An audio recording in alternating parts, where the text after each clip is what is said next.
চেষ্টা করবেন আপনার কান পর্যন্ত যেন ওই কথাগুলো কখনোই না পৌঁছায়, যে কথাগুলো আপনার অবর্তমানে আপনার সামনে রসগোল্লা সাজা মানুষগুলো বলে বেড়ায়। বিশ্বাস করেন, যদি আপনি একবার বুঝে ফেলেন যে আপনার পিঠ পিছে আপনার একান্ত বিশ্বস্ত মানুষগুলো আপনার সম্পর্কে কি বলে বেড়ায়, তাহলে তাদেরকে ঘৃণা করতেও আপনার ঘৃণা লাগবে।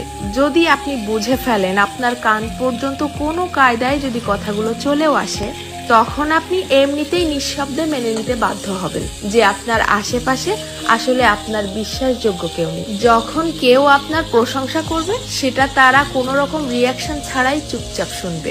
অথচ কেউ যখন আপনার সম্পর্কে খারাপ কিছু বলবে, সেটা দেখবেন যত দ্রুত সম্ভব এরাই মানুষের মধ্যে ছড়িয়ে দিবে।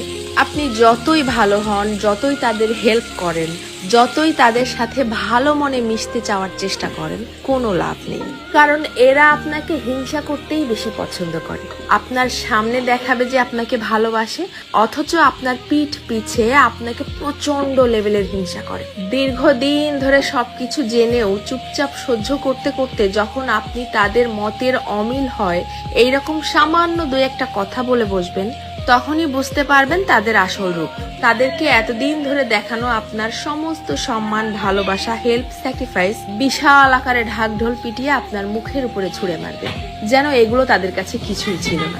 আমার কথাগুলো বিশ্বাস হচ্ছে না? আপনি আপনার জীবনে এই ব্যাপারটা একবার অ্যাপ্লাই করে দেখতে পারেন। বিশ্বাস করেন, কেউ কারো আপন না, শুধুমাত্র সামনাসামনি আপন আপন সাজার ভান ধরে। যত দ্রুত আপনি এই সত্যিটা বুঝতে পারবেন, তত দ্রুত আপনার জীবনটা শুধরে যাবে। কারণ কেবলমাত্র তখনই আপনি সেই আপন সাজা মানুষগুলোর সামনে নিজেকে প্রেজেন্ট করা বন্ধ করে দিবেন। কারো কাছ থেকে কোনো এক্সপেকটেশনও রাখবেন না। জীবনটা হয়ে